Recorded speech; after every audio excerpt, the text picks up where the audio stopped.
Welcome to the Crypto Teacher. And guys, you know I come back with that second video just to make you think. Now basically we had Ripple come out with an announcement. Basically it's the board challenge where they're going to be adding a black person to the board. Now guys, what do we know about this? Now if we look at when they decided to add Harriet Tubman to, I think it was a $20 bill.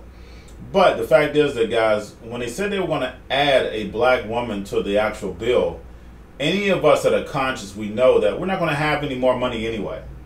Now, basically they said they're going to be adding black people to the board. Now we know there's not going to be any more board because blockchain is going to replace that. We know there's not going to be any more black and white. Why? Because that was just a system to get where they needed to go. The black and white system was put in place so they could keep control. What is the next system that's in place of the black and white? That's right, your social credit. What China is doing, that's going to make its way over into the States.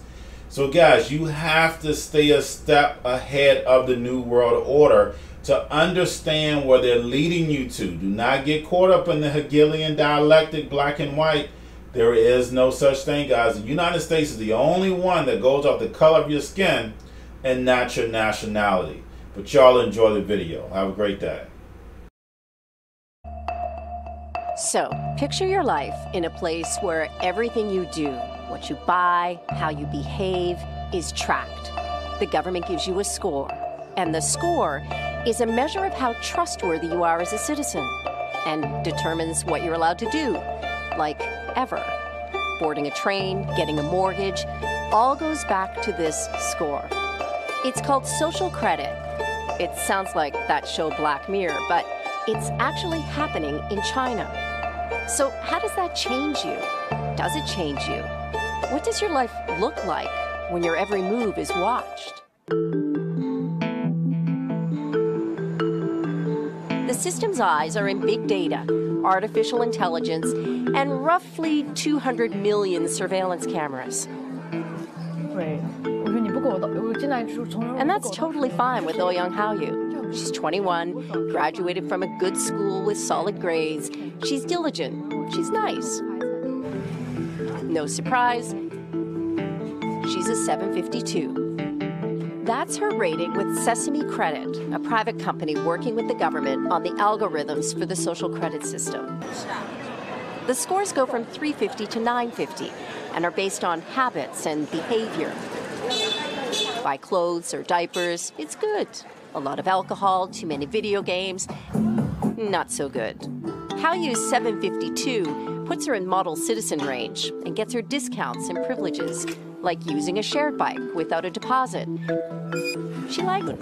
He had a business until he was sued by a client, and Huang refused to pay 90 grand to settle it. So the court put him on a social credit blacklist, and things got way worse. He explains that being blacklisted means he can't buy airplane or train tickets. When he tries, a message pops up saying he's discredited.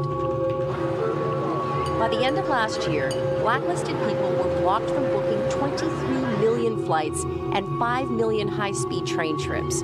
And the list goes on. Being discredited makes it hard to get a job, a loan, a hotel room, or put kids in certain schools. Then there's the public shaming. Photo galleries of blacklisted citizens. There's even an app that shows who around you is in debt. In China, being monitored is nothing new.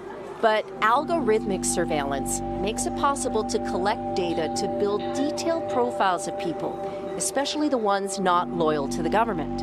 Of all the video surveillance cameras on the planet right now, nearly half of them are in China. Are people bothered by privacy concerns? So we think a lot of cameras keep the safety is really good things. A lot of people, we can accept it.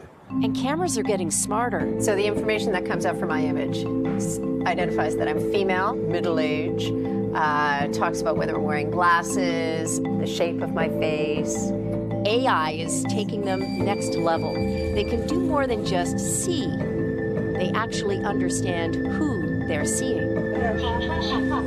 So at what point can the technology know too much? Does it already? In most time, people don't care about it. But if the technology learns too much, for example, cross the red line, it's not very good.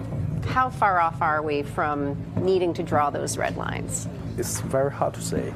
I think maybe decades, I mean 10 years or 20 years, 15 years, maybe.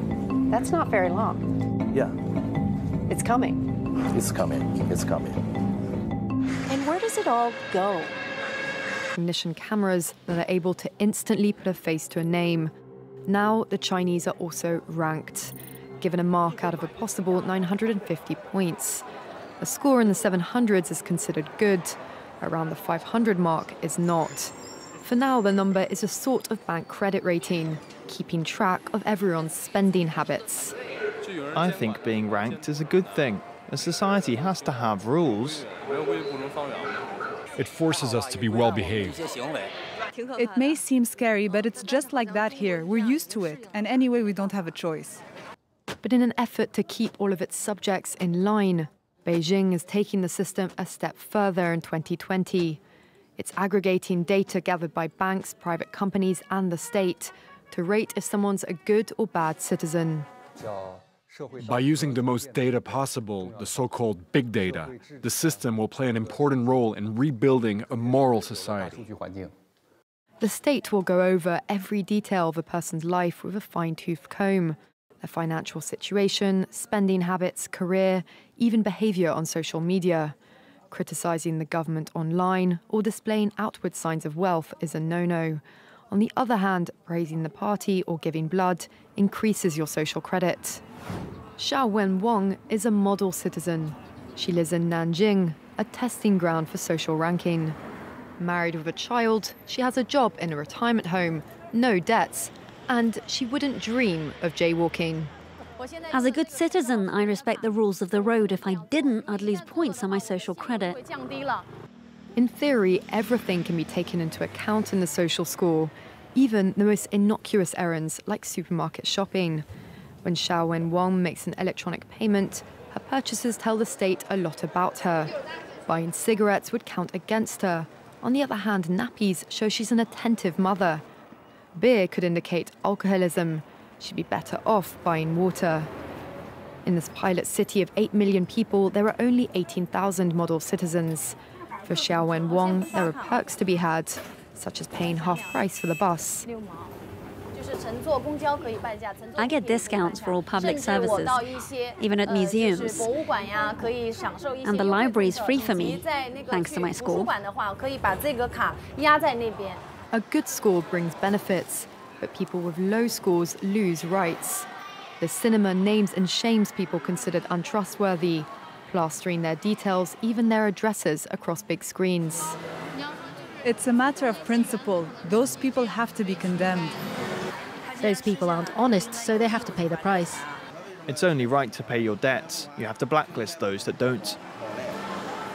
The Supreme Court has created a blacklist for so-called bad citizens, those whose ratings have dropped to 0.